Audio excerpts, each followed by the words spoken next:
Zimbabwe में आए, Zimbabwe में उसने बहुत अच्छी परफॉर्मेंस दी, तो उसको हमने कासिम अकरम को ड्रॉप करके हमने उसको प्रेफर किया और उसको वनडे में साउथ अफ्रीका में लेके गए।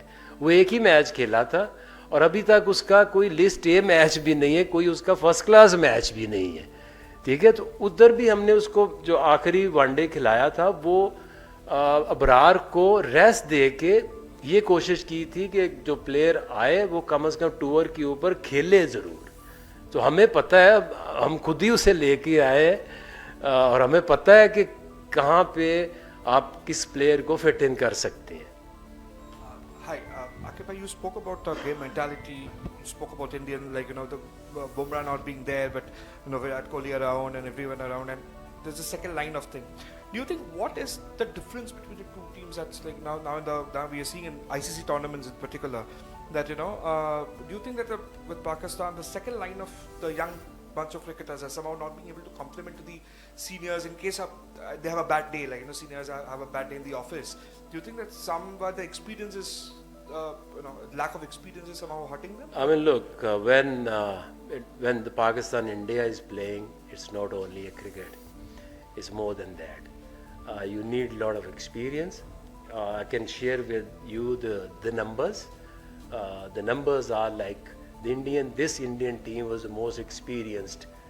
They have like altogether almost 1500 games together, and the Pakistan is on the bottom, less than around 400 games. If you look at the players, like Babar is the only one who's played more than like 100 games, then Rizwan, and then Shaheen. The rest of them are like lesser than 30 matches. Tayyib played like 8, Pushdil 15, who other was like at the open. Imam was coming back in the team. So I think the main thing when nothing works, when you're talking about more than a game, then the experience counts. There is no doubt. Okay, we lost against them, but there was like a lack of experience definitely in the team. New guys, when the pressure comes onto you, then it's difficult for the new guys to actually tackle. आके भाई, अगर हम बड़े events की बात करें, ICC world cup की बात करें, इंडिया में हुआ यही परफॉर्मेंस, अमेरिका में T20 वर्ल्ड कप हुआ वही परफॉर्मेंस, चेयरमैन ने कहा कि सर्जरी की ज़रूरत है, चेंजिंग होगी, लेकिन पाकिस्तान एक बड़ा इवेंट होस्ट कर रहा है, छठे रोज़ी इवेंट से आउट हो गए। आप समझते नहीं कि वो जो टीम बननी चाहिए थी वो नहीं बन सकी है? और सोशल मीडिया पे ख़ास पर बहुत ट्रोलिंग हो रही है कि कप्तान और कोच में कोई अंडरस्टैंडिंग नहीं थी, सिलेक्शन के हवाले से अनार की जंग रही है, उस वाले में भी थोड़ा सा ब्रीफ करें। देखिए, ये तो अब वो बात कर रहे हैं ना कि जी कोच और कप्तान की जो है ना अंडरस्टैंडिंग नहीं थी। आप अगर फिर से एक टीम आप बनाएं तो आप क्या टीम बनाएंगे?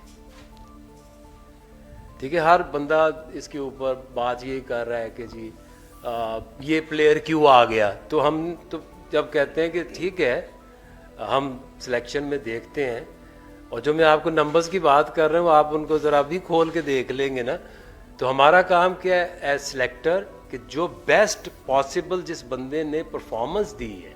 अब लोग तो सुफियान की बात कर रहे हैं, तो अगर सुफियान की ज़रा आप Google it and you will see कि जो हम बात कर रहे हैं, एक बंदे ने अभी तक एक मैच खेला है और हम सारे जो है ये शोर मचा रहे हैं कि अगर वो बच्चा होता तो पाकिस्तान जो है ना वो मैच जीत जाता। यही बात हम कर रहे हैं ना। दूसरी हम बात ये कर रहे हैं कि ये हमारी बेस्ट पॉसिबल यही टीम थी। साउथ को लाना इन कंडीशंस में इसलिए ज़रूरी था कि वो अगेंस्ट स्पिन इन पिचेस के ऊपर बेहतर ऑप्शन है। एक जो स्पिन को टैकल करना, एक लॉन्ग इनिंग खेलने की कैपेसिटी है, और इसमें कोई ऐसा प्लेयर नहीं है जिसने परफॉर्म नहीं किया। साउथ ने टेस्ट मैचेस में परफॉर्मेंस दी, साउथ ने साउथ अफ्रीका में भी परफॉर्मेंस दी, कामरान गुलाम ने साउथ अफ्रीका में भी अच्छी परफॉर्मेंस दी। तो ये वो बंच है जिसने रिसेंटली परफॉर्मेंस दी। एक भी आपको ऐसा प्लेयर नहीं नज़र आएगा कि जो विदाउट परफॉर्मेंस या without that getting into that composition कि वो टीम में आ गए। पाकिस्तान की टीम ने साउथ अफ्रीका में बड़ी अच्छी परफॉर्मेंस दिखाई, ऑस्ट्रेलिया में भी जीत के आए, तो हाई होप्स थी पाकिस्तान से। अभी सिलेक्शन पे बात हो रही है, नए प्लेयर्स पे बात हो रही है, लेकिन आप समझते नहीं कि जो सीनियर प्लेयर्स हैं, बाबर आजम, रिजवान, शाहीन, नसीम, हारिस रऊफ, ये उस तरह की परफॉर्मेंसेस नहीं दिखा पाते। नए प्लेयर से एक्सपेक्ट तो चलो वो परफॉर्म करे ना करे, सीनियर्स परफॉर्म नहीं कर पा रहे। आप नहीं समझते कि इनकी गेम में वो वाला निखार नहीं आ पा रहा, और पाकिस्तान की हार की मेन वजह इनका परफॉर्म ना करना है? बिल्कुल ठीक कह रहे हैं आप। अभी हमें आम इंसान को जो कि ग्राउंड में खेल नहीं रहा और वो उस मैनेजमेंट का हिस्सा नहीं है, उसको रीज़न चाहिए ना कि ये टीम हारी है तो उसकी हमें कोई रीज़न बताओ कि ये वो 1 2 3 लोग हैं जिनकी वजह से ये टीम हारी है, ताकि आपको ये पता चल जाए कि यार हमें ये तो पता चल गया कि इनकी वजह से ये मैच हारे हैं, तो ये पूरी टीम आ रही है। जहाँ तक आप बात कर रहे हैं बाबर की, रिजवान की, शाहीन की, नसीम की या हारिस की, इस टीम को बनाने में जो हमारी सोच थी वो यही थी कि हम अपनी बेस्ट जो पॉसिबल 11 है या 15 है वो बनाएं। इसमें कोई डाउट तो नहीं है कि शाहीन, नसीम और हारिस, ये 3 बॉलर्स, अगर आप किसी भी टीम के फास्ट बॉलर्स के नाम लिखें, इनके सामने रखें, so they are one of the best fast bowling options. इसके अलावा अगर आप बाबर की देखें तो बाबर के अलावा आपके पास कौन सी ऐसी ऑप्शंस हैं कि हमें हमेशा बात ये करते हैं कि टीम हार गई, टीम को चेंज कर दे। ये the most inexperience team already है, इसके 400 मैच नहीं बनते ऑल टुगेदर, किसी के 15 हैं, किसी के 24 हैं। अभी आप नसीम को कह रहे हैं कि Naseem is the most experience and senior player, उसके नंबर देखें कितने मैच हैं उसके, 25 मैच हैं। हारिस के 43 मैचेस हैं, शाहीन के कुछ 70 के करीब वनडे हैं। तो हम ये सोचते हैं कि मैं यही समझता हूँ कि मेरे लिए यही बड़ी एक शॉकिंग है कि हम 25 मैचेस वाले को कह रहे हैं कि ये मोस्ट सीनियर लोग हैं, उन्होंने परफॉर्म नहीं किया। Yes, they are very talented. ये अगर उनकी आप रिकॉर्ड भी देखें तो ऐसा नहीं है कि वो कुछ करके नहीं आए हुए, दे बीन डूइंग वेल। हाँ, पर्टिकुलर डे उस दिन या इवन के ये ट्राई सीरीज से लेके अब तक उस तरह की परफॉर्मेंस हमारी नहीं आ रही, ये एक हकीकत है। हाई स्कोरिंग रन्स बन रहे हैं इसमें। एट टाइम मैं ये भी देख रहा हूँ कि हर मैच में 70 स्कोर खाएंगे, 80 स्कोर खाएंगे, जब एवरेज स्कोर यहाँ बन 350 रहा है, 330 बन रहा है, तो वो बॉलर्स ने जिन्होंने एंड में बॉलिंग करनी है तो रन्स उन्हीं को पड़ेंगे ना। तो देखें, ये सबको ही पता है ना कि हम इनकी बात क्यों कर रहे हैं कि हमें इनसे एक्सपेक्टेशंस थी। इस टीम के अंदर अगर साइम नहीं है, फ़खर नहीं है, तो हम किन की तरफ देखते हैं? बाबर की तरफ देखते हैं, रिजवान की तरफ देखते हैं, शाहीन है, नसीम है और हारिस है। ये आपके 5 वो लोग हैं ना जिनको लोग हाई रेट करते हैं। नहीं किया तो इसलिए तो हम हार गए। लेकिन आप ये नहीं कह सकते कि ये 5 जो हैं वो उनको टीम में नहीं होना चाहिए था या आगे नहीं होना चाहिए। तो इम्प्रूवमेंट देखें, इम्प्रूवमेंट तो आपको एज प्लेयर आपको लानी है ना, और इसको तो कोई रोक नहीं सकता किसी के प्रोसेस को कि हम सारे, आपको क्या लगता है कि मैं बाहर जो बैठ के या हम टीम बनाते हैं तो हर बंदे की एक ख्वाहिश है, बट आप जहाँ वहाँ खेलते हैं फिर वहाँ पे आपकी या टाइम परफॉर्मेंस नहीं आती, तो टीम हारती इसी वजह से है कि उनके जो मेन प्लेयर्स हैं जब वो स्ट्राइक ना करें। आके भाई आपने इधर इस साइड पे हूँ मैं, आपने इनके मैचेस बताए हैं कि इन्होंने बहुत कम मैचेस खेले हुए हैं, लिहाजा बाकी दुनिया के प्लेयर्स के मुकाबले में इनका एक्सपीरियंस कम है। लेकिन जो हमारी कैंपेन पिछले 4 टूर्नामेंट्स के अंदर रही है, 2023 का एशिया कप श्रीलंका वाला, इंडिया वाला one day world cup, America world cup और ये वाली जो चीज़ थी, ये अब ज़रूरी तो नहीं है कि 300 मैचेस खेलने के बाद ही हमें शाहीन, बाबर, रिजवान या नसीम मैचेस जितवाएंगे। इस मुल्क में नजफ शाह 1-2 मैचेस खेल के वापस नहीं आया। सलीम इलाही का कैरियर देख लें, वजाहतुल्लाह वास्ती का कैरियर देख लें, आसिम कमाल का कैरियर देख लें। तो अब ये कौम को बिल्कुल ही दीवार के, इसी पिंडी स्टेडियम के अंदर हम बांग्लादेश से 2 मैचेस हारे और आपने इन सबको घर भेजा था, फिर जाके कुछ टीम बेहतर भी गो के स्पिन एडवांटेज था। तो अब क्या बेंचमार्क ये है कि ये 200 मैचेस खेल के अगले मजीद 4 इवेंट्स के अंदर आपको, हमें, पूरी कौम को, बोर्ड को ये ऐसे ही सैड करके जाएंगे?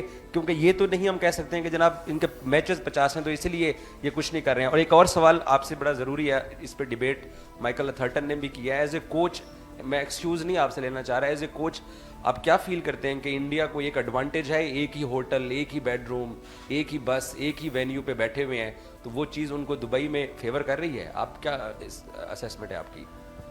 देखिए, वो तो किसी रीज़न से वो दुबई में बैठे हैं ना। तो अगर उनको एक रीज़न से वो दुबई में सिर्फ उनके मैचेस हो रहे हैं तो डेफिनेटली आप एक पिच पे खेलोगे, एक ग्राउंड पे खेलोगे, वो उनका एडवांटेज तो होगा। लेकिन हम इसलिए नहीं हारे कि उनको कोई होटल का एडवांटेज था या उस पिच का एडवांटेज था। हमारे लिए ना वो पिच नहीं थी और ना ही उन्होंने हमारे आने से पहले को 10 मैच खेल रहे थे उसके ऊपर। दूसरी बात जो आपने की ना कि नजफ शाह और जितने भी आपने नाम लिए हैं वो सारे फेलियर्स हैं। 2 मैच खेले, 3 मैच खेले, 4 मैच खेले, 5 मैच खेले। हम उस तरह से नहीं करना चाहते कि हम एक गुस्से के अंदर, क्योंकि ये मैच हार गए हैं। अभी ये एक टीम आपकी ऑस्ट्रेलिया में सीरीज जीती उन्होंने, साउथ अफ्रीका में उन्होंने वो किया जो कभी ना हुआ। तो इसका मतलब ये है कि इस टीम के अंदर सबसे हमारे लिए जो पाकिस्तानी टीम है या कोई भी एशियन टीम, उसके लिए सबसे मुश्किल टास्क क्या होता है यार? ऑस्ट्रेलिया में कोई सीरीज जीतना या साउथ अफ्रीका में कोई सीरीज जीतना। उसके बाद जब आप पाकिस्तान में आते हैं तो यहाँ हम सोचते हैं ना कि यार ये तो हमारी होम ग्राउंड्स हैं, इधर हमें बेहतर परफॉर्म करना पड़े। तो वहाँ पे हमसे परफॉर्म नहीं हुआ। उसकी क्या वजह है?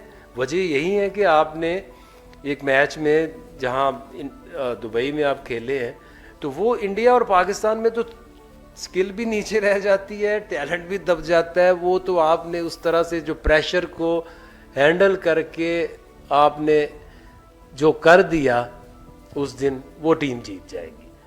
अब आगे क्या करना है? आगे अब वही करेंगे जो इस टीम की बेहतरी में। फिर आपकी डिमांड हम सब की तो यही है ना कि यार अब हारे हैं, अब कल भी एक मैच है, अब आप तो के लिए तो ठीक है कि आप स्टिक टू इंडिया मैच मत छोड़ें, उसी को थोड़ा और उसको दबाएं। लेकिन हमारा काम ये है,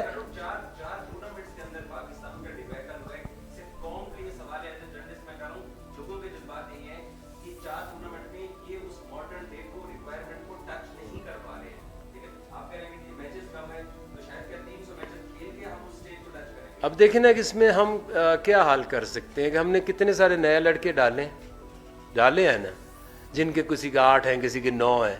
तो आप कोशिश क्या कर रहे हैं कि आप ऐसे प्लेयर्स को अंदर ला रहे हैं जिससे आपकी टीम बेहतर हो जाए, और तो कुछ हल नहीं है। ठीक है, अगर ये तो नहीं हम कर सकते कि जी इनको ये जो टीम हार की सारी बदल दें, अंडर 19 की टीम खिला दें। तो यही टीम है। इवेंट अपनी जगह है, क्रिकेट अपनी जगह है। अब मुझे तो ये लगता है कि ये बेहतर कुछ इन्होंने क्रिकेट खेली है पिछले 3-4 महीने से, बेहतरी आनी शुरू हुई है। अब उसमें ये तो नहीं हो सकता कि एक मैच हार गए, तो अगर इंडिया से मैच ना होता तो हम आज इतना ना अफसोस मना रहे होते, क्योंकि उसमें हमारी फीलिंग, हमारी इमोशन कुछ ज़्यादा हर्ट हो जाते हैं।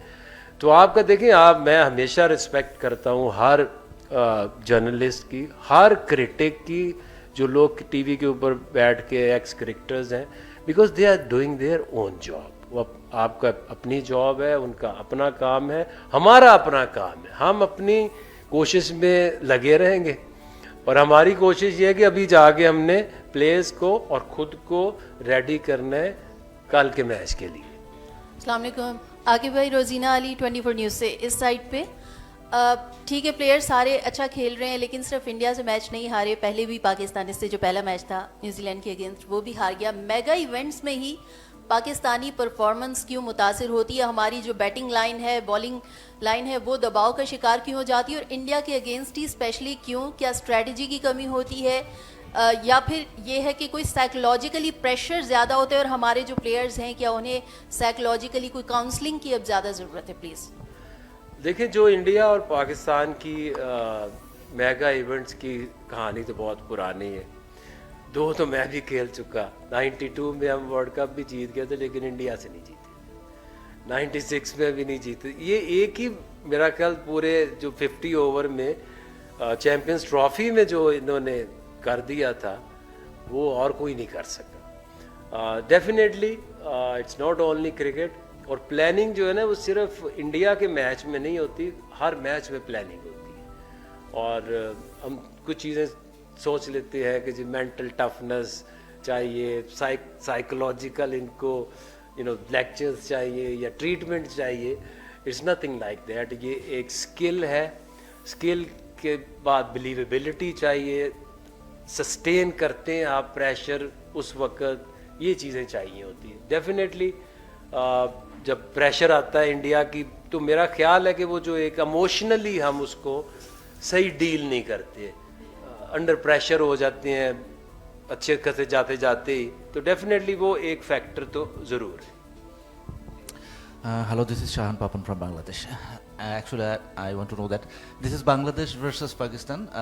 This is the last match for both teams. What do you thinking about this match? And another one, Bangladesh couldn't win so far, and host side also. Is it a prestigious match or interesting match? Thank God you're the one who's moving forward. I mean, look, when it's come to cricket, the outsiders mainly only focused particular games.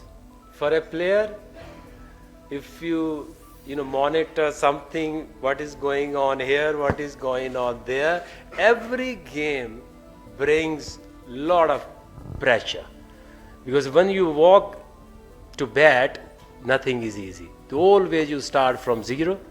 And look, this is Champions Trophy, this is not World Cup, there is nothing pre-qualification or lesser teams. The top 8 best teams are playing Champions Trophy.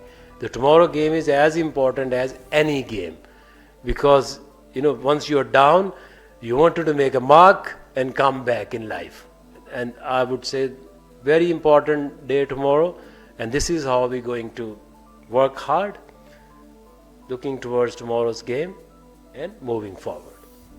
Thank you very much Aqib भाई। राजा Mohsin Ejaz ARY news से। मेरा ये सवाल है कि सारे दोस्तों ने जिस तरह बात भी की कि 3 ICC के आखिरी जो इवेंट्स में हमारा, हम वर्ल्ड कप से हम मैचेस हारे नहीं, हमारा फर्स्ट राउंड में एग्जिट हुआ, हम एसोसिएट टीमों से भी हार गए। एक चीज़ जो हर तरफ से की जाती है कि जी हम आउटडेटेड क्रिकेट खेलते हैं, पुराने ज़माने की क्रिकेट खेलते हैं। अब जहाँ पर टीमें जो हैं वो 350 बनाती हैं, तो हम ज़्यादातर वहाँ पे अभी भी हमारा स्कोर 250 ही होता है। डॉट बॉल्स एक बड़ा मसला है, 147 लास्ट मैच में भी आई हैं। तो डॉट बॉल्स पे कोई ये भी खबरें थी कि आपने कुछ प्लेयर्स को डांटा भी है, क्या ऐसा कुछ है? और दूसरी सर, आपने एक स्पिन फार्मूला बताया था कि ये हारेंगे, तो क्या मॉडर्न डे क्रिकेट के हवाले से आप बतौर इंटरिम हेड कोच आप कोई अपनी रिपोर्ट लिख के मॉडर्न डे क्रिकेट के हवाले से भी कोई फार्मूला अपनी रिपोर्ट में बताने का इरादा रखते हैं? Thank you. देखिए, सबसे पहले तो मैं बिल्कुल नहीं प्लेयर्स को डांटता, क्योंकि जो हमारी ये कल्चर है ना, कि जिसमें जो टीचर है वो डांटता भी है, मारता भी है, जो कोच है वो डांटता है, वो गाली देता है। I don't believe in this. I respect players, और उनको आप उनकी हेल्प कर सकते हैं, उनको जो चाहिए मैच से पहले जिस तरह की प्रैक्टिस करनी है वो करा सकते हैं। I am not the one कि जो लोगों को डांटे या उनको कुछ कहे। दूसरी बात आपने कही कि हम मॉडर्न डे क्रिकेट नहीं खेल रहे, चीज़ों को मिक्स हम कर देते हैं। जो T20 का वर्ल्ड कप था, तो उसमें तो 220 तो क्या 120 नहीं हो रहे थे, ठीक है? तो ओवरऑल आप क्रिकेट की बात करें ना, वहाँ तो 110, 120, 125, तो वहाँ तो 250 करने की ज़रूरत नहीं थी। तो ओवरऑल अपनी गेम को हमें बेहतर करना है। और इसमें जो बेहतरी लाने की ज़रूरत है ना, वो है consistency. Consistency in your cricket board, consistency in your every aspect. क्योंकि अगर आप 4-5 साल में देखें तो जो भी आपके क्रिकेट बोर्ड में जिस तरह से चेंजेस आई हैं, आप जब तक इनको नहीं रोकेंगे, कंसिस्टेंसी नहीं लेके आएंगे, एक पॉलिसी को लॉन्ग टर्म तक नहीं चलने देंगे। हम प्लेयर्स की तो बात करते हैं, उनका कंपैरिजन तो दूसरी टीमों से करते हैं, इसका भी करके देखें तो आपको समझ आ जाएगी कि आप जब तक कंसिस्टेंट नहीं होंगे, आपकी पॉलिसीज़ लॉन्ग टर्म चलेंगी नहीं। मुश्किल होता है, हर वक्त आप रिपेयरिंग में लगे हुए हैं।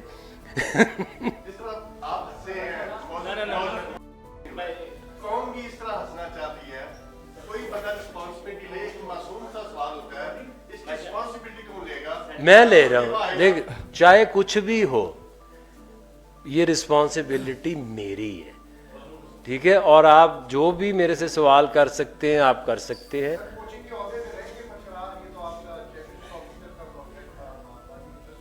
देखिए, I will be the last one कि जो कभी जिंदगी में ना रहेगा। अगर लोगों को मुझे लगेगा कि ये काम आगे करना चाहिए, इसमें को मैं कंट्रीब्यूट कर सकता हूँ तो कर दूंगा। अगर नहीं भी करूँगा तो मेरे लिए नेवर एंडिंग चीज़ें मैं ज़िंदगी में करता हूँ, अपनी मर्जी से चीज़ें करता हूँ। अस्सलाम वालेकुम सर।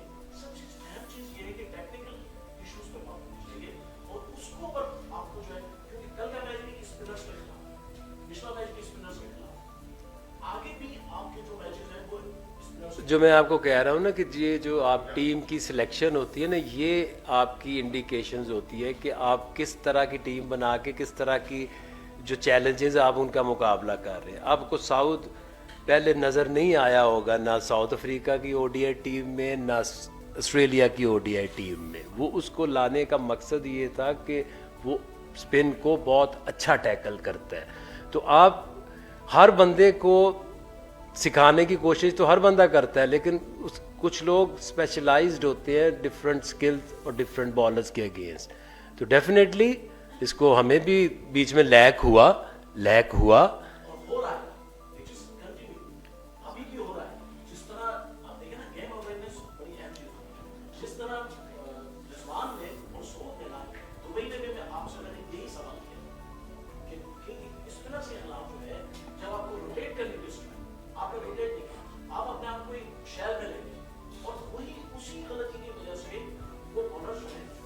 क्वेश्चन करेंगे क्योंकि यहाँ पे डिबेट में क्वेश्चन करें आप, इसलिए हर दफा बाकियों को भी मौका देना हम लोगों ने। आप अच्छा, कोई बात बारी का वेट भी नहीं किया, उनकी लिसनर्स है कि वो आपको जवाब दे रहे हैं, लेकिन आपने अपनी बारी का वेट नहीं किया, आपको अलाउ भी नहीं किया था, थोड़ा सा वेट। अच्छा, चलिए आगे पूछिए। अस्सलाम वालेकुम, myself Zahirul Islam, I am from Bangladesh, the name our channel name is channel 24।